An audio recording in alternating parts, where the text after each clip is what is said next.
Dobro večer, cenjene gledalke, spoštovani gledalci. Moje ime je Aljuš Pertinač. Zbor za republiko zahteva soočenje pred kamerami. Nacionalka naj izvede še eno oddajo Tarča, pravijo, v katero naj povabi točno določene ljudi. Ali jih bo javna radiotelevizija poslušala, bo znano jutri. Vi pa gledate 122. oddajo 3. sezone Faktor na TV3. Resnica boli, komentarji še bolj in smrt sovražnemu govoru, svoboda narodu. Danes bomo za vas komentirali, kdo je lider Levice, Šarec, Židan ali Mesec, kdo je pravi lider Levice. Marjan Šarec, Dejan Židan ali Luka Mesec, kdo lahko popelje Levico do zmage na naslednjih volitvah, nam bosta pomagala razvozlati naša stalna komentatorja, dr. Igor Lukšič in magister Sebastijan Jeretič. Toplo pozdravljena. Dobro večer.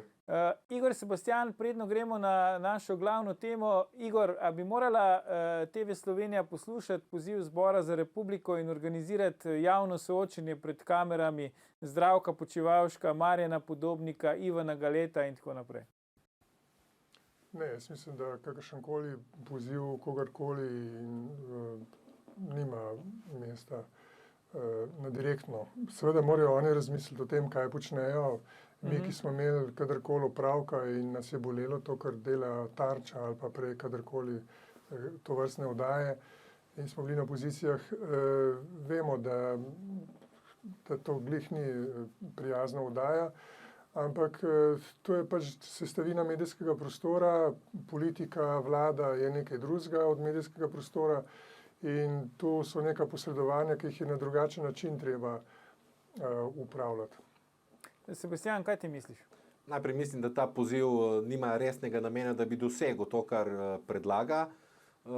Po drugi strani, koliko razumem, Zdravko Počivalšek tudi tako ne bi šel nastopati, tudi če bi povabili tako ekipo. Mislim, da gre bolj za, sporočilo določenemu delu političnega prostora, ki ima že v štartu neko nezaupanje v RTV, da jim to nezaupanje še bolj podkrepi in da pokaže, da je bila oddaja enosmerna, da je prikazala kontekst, kot jim je ustrezal in da ima to pismo bolj to funkcijo, kot da bi resno pričakovali ali upali, da bo njihov apel uslišan.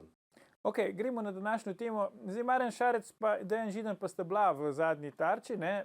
A sta po vajenem mnenju izkoristila tisti čas, ki sta bila tam? Zdaj verjamem, da sta oddajo gledala oba. Igor?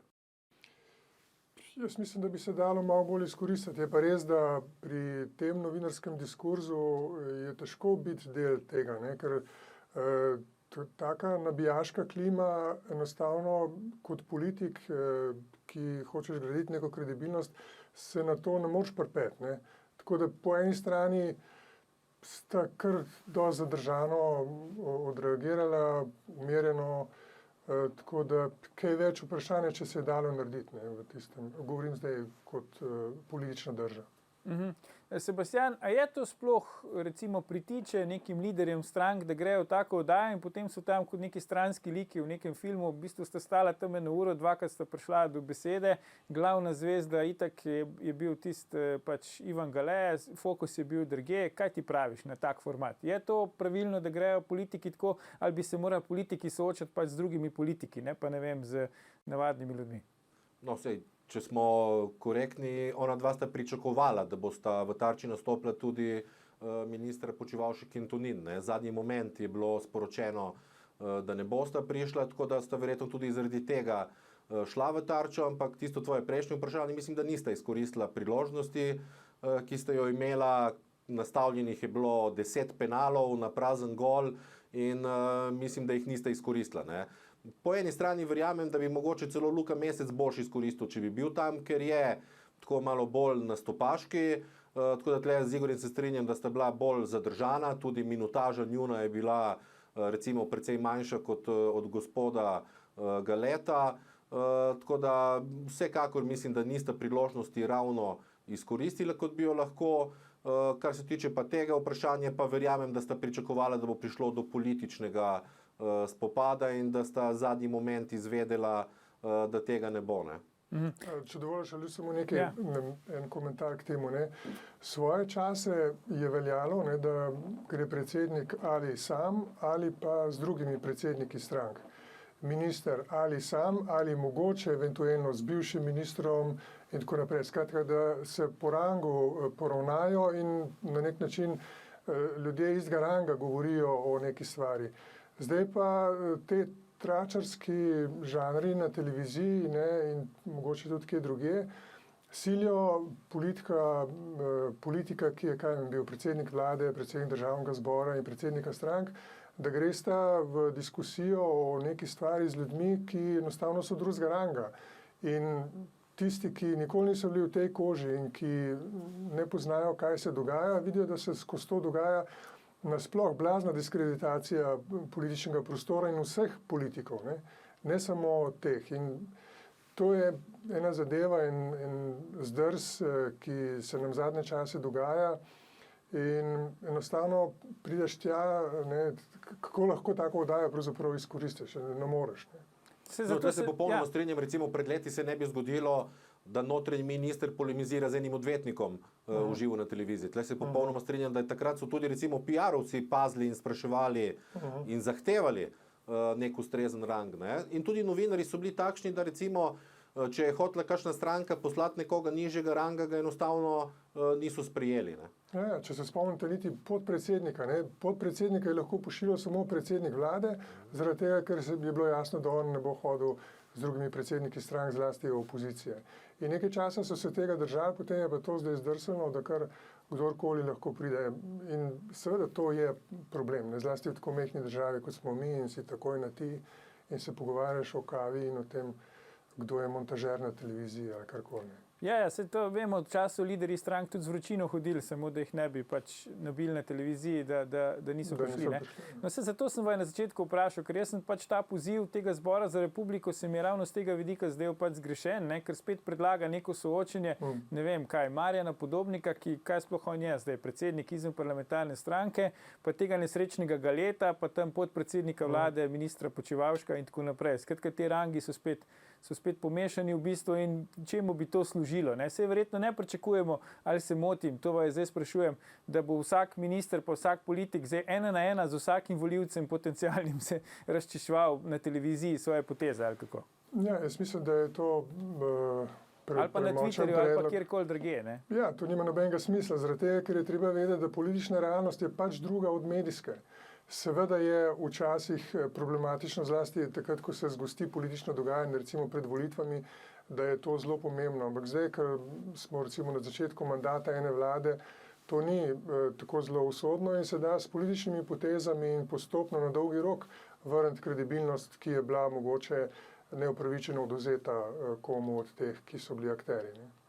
Sebastian, komu to koristi? Vidimo, ne, politiki tudi zdaj vladajoči, pač eni si kar vzamejo čas, recimo notranji minister Hojs, pa tam na Twitterju z nekim fotografom Markom Pigacem iz Maribora praktično cel dan si tweete izmenjujeta, pri čemer Marko Pigac seveda lahko napiše, kar hoče na Twitterju. Sej Hojs minister ne more zmagati v tej izmenjavi na noben način, ali se motim? Twitter je pač spet specifično orodje komuniciranja, ne? In tam so določeni politiki, da jim reč, ostali pristni twitteraši. Niso se naredili ministre in nehali recimo tweetati, ampak so ostali in se pa strinjam, da je to mogoče včasih kontraproduktivno in da bi bilo boljše zaustaviti sploh tweetanje nekaterih. Ne? Po drugi strani je pa tako, ne? Danes se je sploh način komuniciranja in pridobivanja informacij v toliko spremenil, da se včasih lahko neko sporočilo kompenzira s tem, da se izogneš televiziji in namesto tega skušaš v javnost to spraviti prek družabnih omrežij ali pa tudi, ne vem, lahko narediš intervju na nekem manjšem portalu in prek družabnih omrežij to spraviš do neke širše množice. Tako da smo v neki fazi tranzicije tudi komunikacijske, kar se tiče politike, se pa strinjam z Igorjem, glavni problem se mi zdi sploh banalizacija politike in banalizacija družbeno pomembnih vprašanj. Kar privede tudi do tega, da danes recimo nimamo na skoraj nobenem področju več nobene avtoritete. Torej nimamo nikogar, ki lahko pove nekaj in bi ga celotna javnost sprejela kot strokovno, politično, moralno, kakršnokoli avtoriteto, ampak smo dejansko prišli, kot se pravi, v obdobje mnenj. Torej, tukaj je seveda pomagala tudi nekako postmoderna filozofija, ki je razbila vse velike resnice in sam koncept, da obstaja velika resnica, ne? In ta doba banalizacije, doba spektakla je pripeljala do tega, da morajo danes tudi politiki tekmovati za nek drobec neke izjave ali pa drobec nekega vtisa. Čisto zaradi tega, da sploh ohranijo stik z ljudmi oziroma da jih ljudje na nekem ekranu sploh vidijo. Ne? Koliko je recimo po vašem mnenju Marjan Šarec kot predsednik vlade s temi svojimi dovtipi, enovrstičnimi domislicami, ko bi bile iz neke kmečke pratike, prispeval k tej banalizaciji? On se samo usedel na to, kar itak teče, ne samo v Sloveniji, ampak tudi v svetu. In to je nek stik, ki ga je on dobro zdržal. In to sem tudi večkrat rekel, to ni bilo slabo, to ni bila njegova slabost. Ne. Problem v Sloveniji, v slovenski politiki je to, da je struktura razpadla. Ne, ti, ko prideš recimo stranko, ki si jo ustanovil za pač enkratne volitve ali pa prve volitve, enostavno nimaš mreže ljudi, ki bi spoznala ali pa ki bi vedela sploh, kaj je država. In ker tega nimaš, potem se lahko rešuješ s takimi dovtipi in misliš, da je to že vse. To, kar misli večina ljudi. Večina ljudi misli, naj gre ta s televizije ali pa ne, naj se Janša umakne, jaz bi znal pa to boljš povedati. Ne. Jaz bi pa bil takrat tiho. Oni mislili, da je to samo ta nastopanje na televiziji, pojavljanje v javnosti, kaj si ti nosil takrat, ali si nosil masko ali ne, da je to vsa politika. Ne.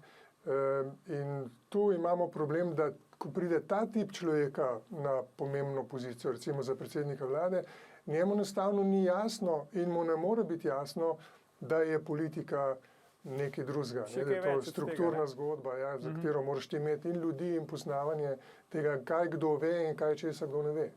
Prav, si bomo tukaj vzeli krajši premor, ampak ne nam uiti, gledalke, gledalci, se vrnemo po oglasih, ko nadaljujemo s komentiranjem, kdo je pravi lider Levice, Marjan Šarec, Dejan Židan ali Luka Mesec. Ostanite.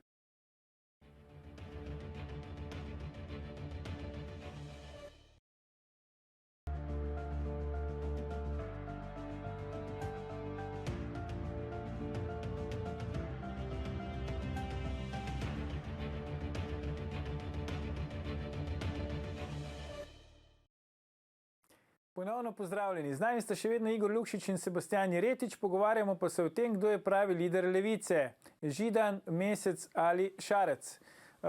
Igor, Sebastijan, koliko je obremenjujoče za Levico, da je Marjan Šarec v bistvu tisti, ki jih je naredil za opozicijo, zdaj pa je še vedno pač lider največje opozicijske stranke LMŠ in poskuša nekako imeti glavno besedo tudi pri organiziranju opozicije oziroma Levice v opoziciji. To seveda je problem, predvsem dolgoročni, ne? Ker nekdo, ki je takole odstopil na začetku mandata, težko dobi kredibilnost, zlasti pri partnerjih. Ne? Eni so to opozarjali, da seveda lahko dobi glasove na volivcev, ja, bo dobil, to gotovo, ni problem, lahko preživi, ampak težko bo dobil partnerje, ki bi njega sprejeli kot voditelja nove vlade. To je enostavno, po moje, zelo težko. Ampak, Aljuš, če dovoliš, ena stvar, ki mogoče prav, da jo omenimo, je vprašanje Levice. Ne? Zdaj, če pogledamo, kakšni kriteriji so na Slovenskem za levo, desno in tako naprej, potem lahko ugotovimo, da Šarec se je uvrstil v liberalni del na evropski ravni. Ne?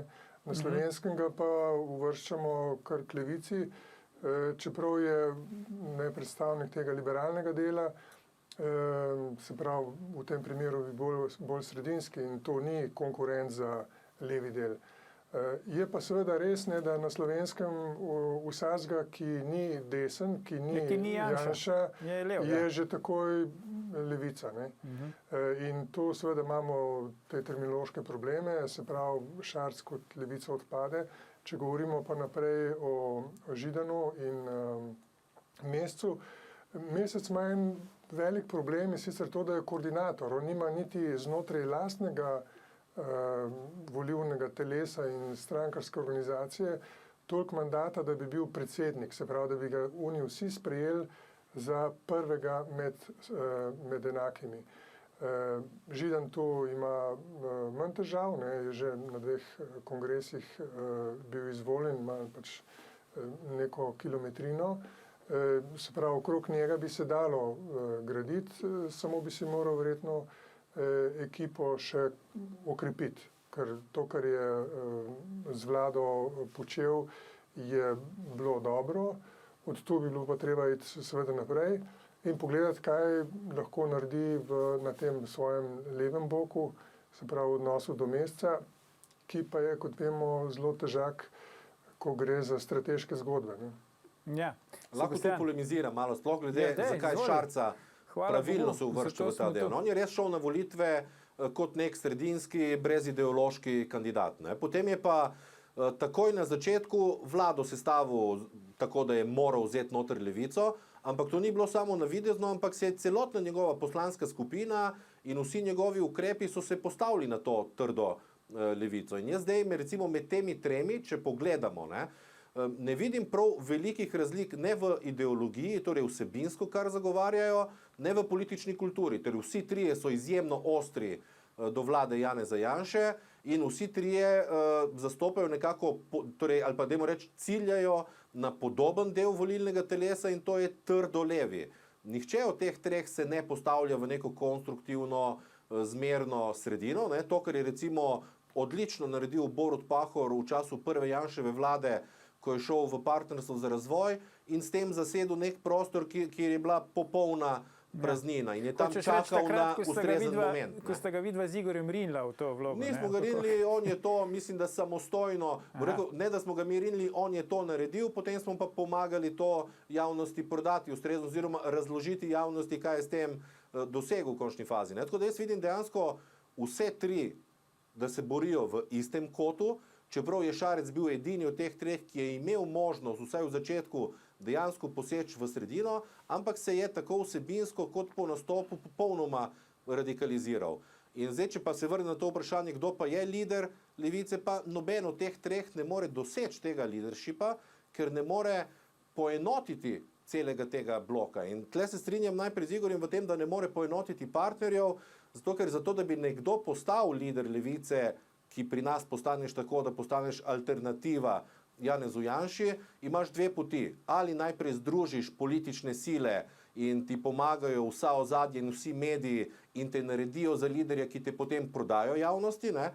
Ali pa se zgodi tako, kot se je 2008 z Borutom Pahorjem, da najprej zasedeš javnost in se ti morajo te strukture potem enostavno pridružiti, ker si v očeh javnosti edini, ki bi recimo lahko zasedel ta položaj. Ne? In jaz mislim, da nihče od teh treh ne more ne po eni, ne po drugi poti. Najprej preveč je v Levici egocentrizma, ne? Kot je izpostavil Igor, Luka Mesec že v svojem vrtičku ne bo mogel poenotiti vseh igralcev, kaj šele, da bi se vsi trije vrtički med sabo nekako spravili. In tudi mislim, da noben od teh treh nima šans, da bi zasedel pa javno mnenje tako močno, da bi mu uspelo potem podrediti nekako vse ostale akterje. Ne? Tako da, še enkrat, mislim, da se vsi trije tepejo v nekem kotu za 25 do 30% skupaj. To je vse, kar je na voljo v tem trenutku za te tri stranke, je ta bazen in v centru še vedno, v tistem delu volilnega telesa, ki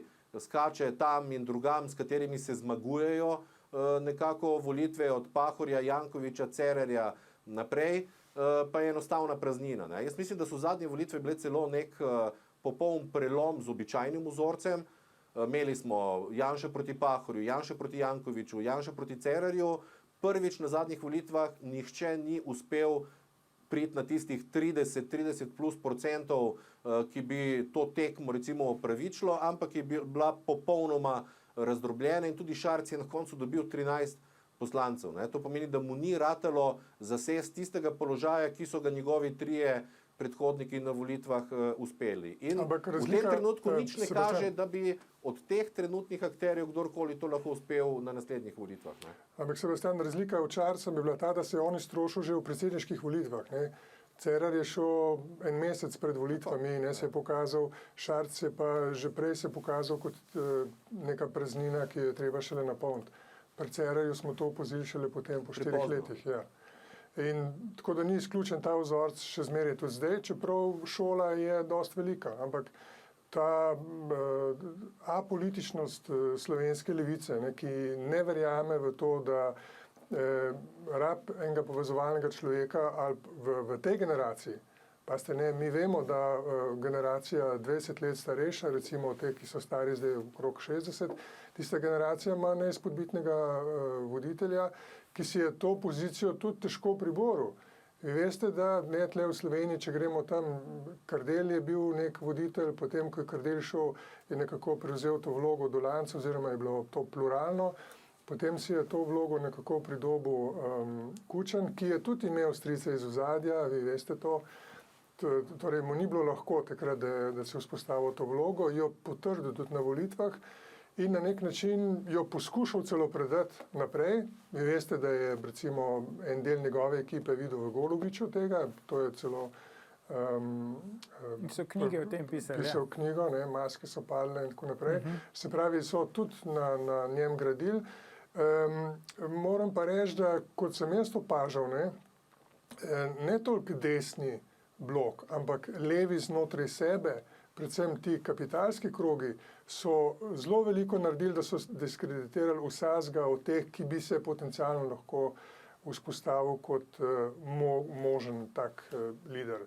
Se pravi, lider, to je pa človek, ki posluša, ne, ki zna vprašati tistega, za katerega ve, da ve, stvari, za katere ve, da jih ne pozna in tako naprej. In je to, kar je Sebastian prej govoril, povezovalnost, ne, ampak povezovalnost ne kot ne, prazna beseda, to je treba oddelati. Ne.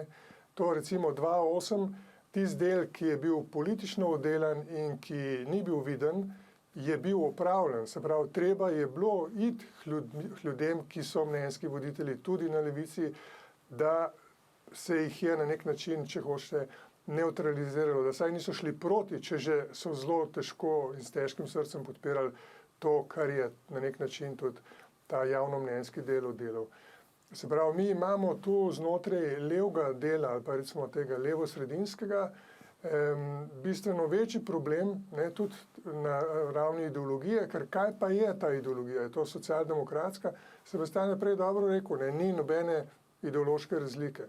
A je to tle blazno razpoznavna neka socialdemokratska drža, v tem, kar bi ljudje tudi prepoznali. Saj znotraj stranke lahko po programu nekaj funkcionira in so noter ljudje, ki so gotovo bolj socialdemokratsko opredeljeni kot pri Šarcu, ali pa v levici ljudje bolj, ko so radikalno levi, ampak nimaš pa strukture, ki bi to znala predstaviti in ki bi verjela in znala to speljati potem, ko je na oblasti.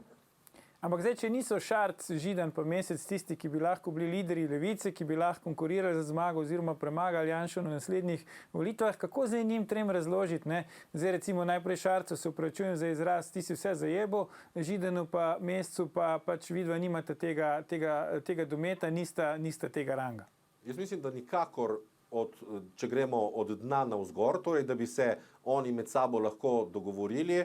Edina opcija bi bila, da nekdo v javnosti tako eksplodira, kot recimo probajo zadnje čase o Čeferinu govoriti, da enostavno pobere vse glasove vsem ostalim in da ostanejo drugim samo drobtinice. Ne? Ker kot je Igor rekel, stare strukture so za leto 2008 planirale Gregorja Golobiča. Oni niso želeli, da zmagajo socialni demokrati z Borutom Pahorjem. In za nekaj mesecev je SD v anketah prehitev recimo ustanovitev Zaresa, preskočil 20% in enostavno zasedel mesto alternative. In pol je bilo prepozno za te strukture, da bi to mesto usedle. Zato sem rekel, takrat je izjemoma torej Borut Pahor kot lider socialnih demokratov najprej zasedel srca ljudi v centru in so strukture morale se pridružiti, če so hotele premagati SDS Janeza Janše. V vseh drugih primerih so se pa strukture že prej nekako postavile. Recimo za Jankovića, za Cerarja je bilo torej najprej v ozadju oddelano in potem prepuščeno nekomu oziroma mu dano, da gre s celotno enovito podporo na volitve. Ne? Na zadnjih volitvah se je pa to sesulo. Igor je omenil zaradi tega, ker je Šarec šel že na predsedniške, jaz mislim pa, da je tle tudi drugi moment in da, dajmo reči, desna sfera misli, da so Šarce naredili v Murglah. Jaz sem takrat zelo odblizu spremljal zadeve in mislim, da je eden od razlogov bil tudi ta, da je Šarec zavrnil podrejenost Murglam in zaradi tega ni dobil podpore, ki bi mu omogočila 30%, ampak je dobil samo tistih 13%. In zdaj je vprašanje, ali lahko kdorkoli spet za staro formulo sestavi vse te drobtinice nazaj. Jaz mislim, da jih ne more in da nikomor od teh treh ne boš mogel dopovedati, da morajo stopiti nazaj, se umakniti nekomu, recimo popolnoma četrtemu in se podrediti nekomu, ampak da bodo šli razdrobljeni naprej na volitve in če ne bo prišlo res neko megalomansko ime, ki bi ga javnost na polno zagrabila, se zna zgodi, da bodo tudi naslednje volitve imele podobno strukturo rezultata. Torej zelo močni SDS, vprašanje je koliko, velika razdrobljenost ostalega dela in potem bo spet vprašanje, ali bo imel recimo SDS dovolj partnerjev za sestaviti večino ali pa se bo spet sestavila neka mavrična koalicija vseh recimo proti njemu. Jaz v tem trenutku ne vidim ne v dnu, torej ne vidim ne dovolj možnosti, da bi se te tri stranke med sabo znale nekako postaviti, da bi skupnega recimo kandidata uspele najti za nastop na naslednjih volitvah. Ne vidim pa še tudi res tako velike opcije za nek popolnoma nov obraz, ker mislim, da ljudje so pa le parkrat že videli, da tudi novi obrazi ne pripeljejo nekih velikih sprememb. Mislim, da eden velikih problemov slovenske politike je to, kar je prej izpostavil Igor, in to je pomankanje političnih aparatov, ker politik ne moreš postati čez noč in voditi države. Mi smo enostavno skozi leta sesuli temeljni steber parlamentarne demokracije, temeljni steber so politične stranke. Če se spomnim predavanj profesorja Bibiča z leta 90-91, politične stranke so kanal, preko katerega civilna družba upravlja državo. In mi smo z raznimi neumnostmi, kot je bil tisti projekt Mister Muskolo in podobno, iz leta v leto uničevali politične stranke kot aparat. In zaradi tega se lahko potem iz volitev v volitev prodajajo floskule v stilu mi smo nadstrankarska stranka in podobne stvari. Torej, temeljno orodje parlamentarne demokracije smo uničili. Ja, in poleg tega stranke so se dezintelektualizirale, se pravi, intelektualci so se ne samo iz strankarskega življenja, tudi iz javnega življenja umaknili.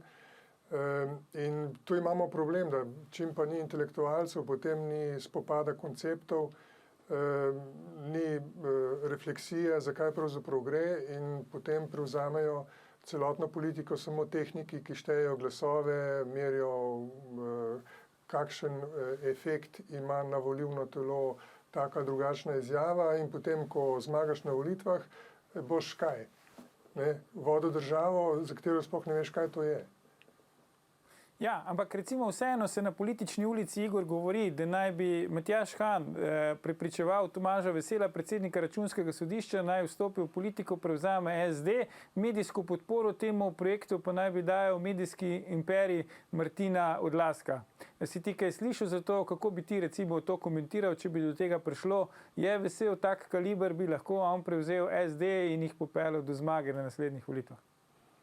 Jaz mislim, da to vrstne stvari ne pridejo v upoštev zaradi tega, ker je to le resna stranka, ki bo verjetno iz svojih vrst, saj zmeraj je tako izvolila predsednika, ni šla na uvožene trenutne konjunkturne kroge.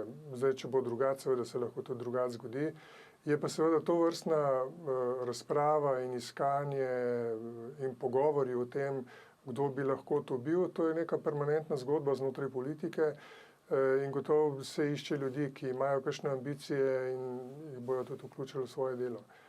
Ampak lider ni nekdo, ki ga nekdo nastavi. Lider se lahko naredi, mora imeti nek feeling za ljudi, da se postavi, da je tudi nekako ideološko postavljen, če govorimo o levici. Hkrati mora vedeti, da ima tudi koga nad sabo, se pravi, kdo njega vodi, Ali je to socialdemokratska ekipa v Evropi, ali je to nemška socialdemokracija. Recimo Pahor se je takrat navezal na propulzivnega Tonija Blaira in backup v Clintonu. Tista tretja pot je bila velika zgodba, ker je prebila navezanost slovenske socialdemokracije na obrambno pozicijo v odnosu do samoupravnega socializma, ki je bil že zdavnaj mrtev in se ga ni dalo obnoviti. In to je bila tista prelomna točka. Vidim zdaj, se je stranka temu odpovedala, nekaj jasno. Sej ne gre za to, da je tisto bila točka, na kateri bi mi na tak način, kot so se Angleži šli, dosti neoliberalno šla naprej. Ampak gre za to, da ti najdeš tudi v svetu, kaj se v svetu dogaja. Ne? Slovenska levica danes ne išče tega, kaj se v svetu dogaja, da bi se glede na to glavno zgodbo znala opredeliti levo, napredno, drugače za ljudi, za znanost, izobrazbo, skratka za to, da bo iz Slovenije naredila nekaj božjega. Ne samo, da brani pozicijo ljudi, ki so na položajih. Imam vtis, da je večina teh strank se okužila s tem virusom, da se brani predvsem pozicija ljudi, ki so na položajih, ne pa, da se ukvarja s tem, kaj je v tem svetu za Slovenijo najboljše narediti s potencialom, ki ga imamo na razpolago. In tisti, ki to vidi, tisti, ki zna te sile potem organizirati, najprej mora znati prepoznati, potem pa organizirati, tak bi recimo si ga je želel, da prevzame tle neko vodilno vlogo. No, Sebastian, je pa danes odjeknila novica, da en tvoj soimenjak z obale, Sebastian Selan, tudi napoveduje vstop v politiko. Kaj je zdaj ta virus nekih bivših direktorjev tajnih obveščevalnih služb? Po Damirju Črnčecu zdaj že nov kandidat, ki napoveduje aktivno vstop v politiko. Takih ambicioznežev bo verjetno še veliko. Tudi na prejšnjih volitvah jih je bilo cel kup, pa smo na njih že pozabili, ker so potem na koncu prišli nekateri povsem drugi na površje. Za Selana se je že pred leti govorilo, da bi ga želeli lansirati kot nek nov obraz levice, tako da zdaj verjetno malo oživlja te ideje v nekaterih krogih. Sem pa zelo skeptičen, da bi katerikoli od teh kapacitet, izjema je tukaj verjetno Čeferin, predvsem zaradi izjemne prepoznavnosti in nekih drugih elementov, ki jih ima, težko pa verjamem, da bi kdorkoli nižjega kalibra uspel ponoviti tiste zgodbe Jankoviča in Cerarja, tudi zaradi tega, ker bo dosti večji odpor spodnjih struktur. Tako kot je prej Igor rekel, kar se tiče SD-ja.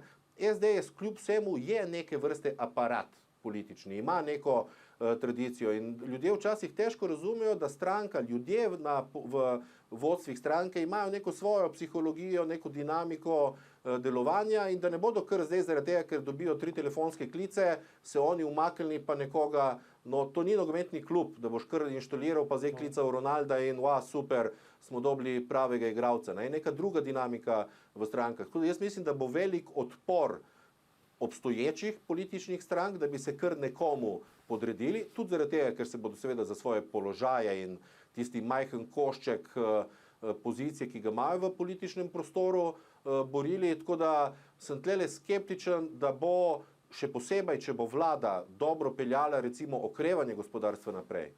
In je javnost počasi že nekako naveličena tega anti-Janša momenta, kar tudi ankete kažejo. Torej, dajmo reči, če je še pred letom dni anketa kazala, da 70% ljudi nikoli ne bi volilo Janeza Janše, se je danes to prepolovilo.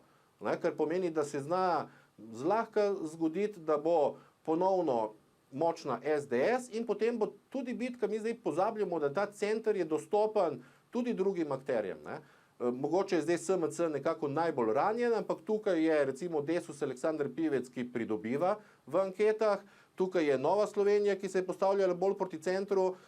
Zdaj ne govorim o tem, da bi to stranke bile, ki bi dobile 30% na naslednjih volitvah, ampak še naprej bodo vsaka imele kar neko močno pozicijo in enostavno potem ni potrebe po nekem velikem rešitelju, ki bi se mu vsi kar na slepo zadnji mesec tik pred volitvami podredili in da ne bi pogledali tokrat malo bolj, kdo so ljudje okrog tega, pa kaj recimo ponuja. Mislim, da ljudje Segli so se malo teh eksperimentov, vsaj upam, da so se naveličali in da bi se začel korak po korak graditi nek malo bolj resen odnos do politike. No. Ampak, če bi se recimo zdaj mi trije, ki smo ravno skupaj v oddaji lotili enega novega političnega projekta, včasih smo bili v politiki, pa smo šli ven, kaj bi rabili? Smo mi trije dost, kaj še rabimo, recimo, da bi nam lahko ta politični projekt uspel? A je sploh možno takole narediti? Lahko pokličemo našega bivšega predsednika Boruta Pahorja, ki se mu konča mandat v kratkem in je vprašanje, kaj bo delal, če bi probal še enkrat. Ampak mislim, da se najprej mi trije ne bi strinjali, on pa še manj s čim takim. Ampak kaj recimo bi še rabili poleg tega? Ok, lahko pokličemo Pahorja, kaj, verjetno finance, Kako prijeti zdaj do financ? Zakon o političnih strankah je zelo rigorozen, Moraš imeti pač donacije fizičnih oseb, vse ostalo je praktično prepovedano. A je sploh možno na nek klasičen način zdaj vstopiti v politiko, brez tistega, da te neki centri moči izberejo in potem glede zlomka so vsi zate, pa še ti sam ne veš zakaj, Igor? V vsakem primeru je treba ugotoviti razpoloženje centrov moči in to je treba potem tudi odšpilati tisto, kar ti naročijo, s tem, da jasno ti centri moči ne razumejo politike, oni razumejo samo svoj interes. Problem v Sloveniji je, da ti centri moči niso toliko, recimo, globalizirani, da bi znali postavljati Slovenijo tudi v tem globalnem smislu, da bi razumeli, da dobra vlada za Slovenijo pomeni tudi za njih bistveno boljšo pozicijo. Če bi mi imeli tak kapital, če bi te kapitalske nosilce, nekaj jih imamo, ampak ni pa to prevladujoče, potem bi tudi naša država bila bistveno boljša, ker bi bili oni zainteresirani, da se v politiko rekrutirajo ljudje, ki bi razumeli, kaj je država in da je to aparat za promocijo, za dvigovanje kvalitete življenja ljudi vseh in seveda priložnosti vsega gospodarstva v tej državi, kulture, znanosti in vsega. Ampak nam manjka ta, recimo, zdrav kapitalski del, ki ga je Slovenija zmeraj nekako je primanjkval in imamo to, na kar smo izredno ponosni, zdravo kmečko pamet, ki pa ni najboljša, zdrava kmečka pamet prezira državo, prezira politiko in prezira to možnost, da bi z državo naredila zase nekaj božjega. Če lahko dodam, Izvoli. Še dodaten problem je, da tudi ti centri moči danes so popolnoma razdrobljeni in med sabo skregani in feudalizirani. In dejansko vsak skrbi samo na zelo ozek segment svojega interesa in že oni se med sabo ne morejo povezati, kaj šele, da bi imeli pa to državotvorno logiko, kot je rekel Igor, ko je plima, gre vse barke gor, če naredimo dobro za državo, bo dobro za vse. Tako da ta problem je malo globlji in mislim, da bomo morali še nekaj časa čakati, da se bodo vzpostavili popolnoma drugačni pogoji, da bomo dobili ne samo voditelja, ki bi se dal prodati javnosti, ampak da bomo dobili tudi neko vizijo, zgodbo o najprej ideološkem pozicioniranju znotraj Slovenije in pozicioniranju Slovenije v svetu. Pred leti je Pahor govoril o tretjem konsenzu, pred kratkim Tonin o tretjem koraku. Naredili smo državo, vstopili v Evropo, manjka model, kako in od česa bomo živeli, torej družbeno-ekonomskega razvoja. Edino, kar sem jaz center moči v tej oddaji, je, da moram povedati, kdaj je konec. Tako da zdaj je konec. Dr. Igor Lukšič, magistr Sebastijan Jeretič, najlepša hvala za vajine današnje komentarje. Gledalke, gledalci, to je bil O Levici, 433. Faktor na TV3. Jutri ne zamudite ponovitve najbolj gledane oddaje, mi pa se v živo spet vidimo prihodnji ponedeljek, ko bomo komentirali, kdo protestira, ko so protesti prepovedani. Predvsem pa ne pozabite, ni vseeno, kdo kaj reče.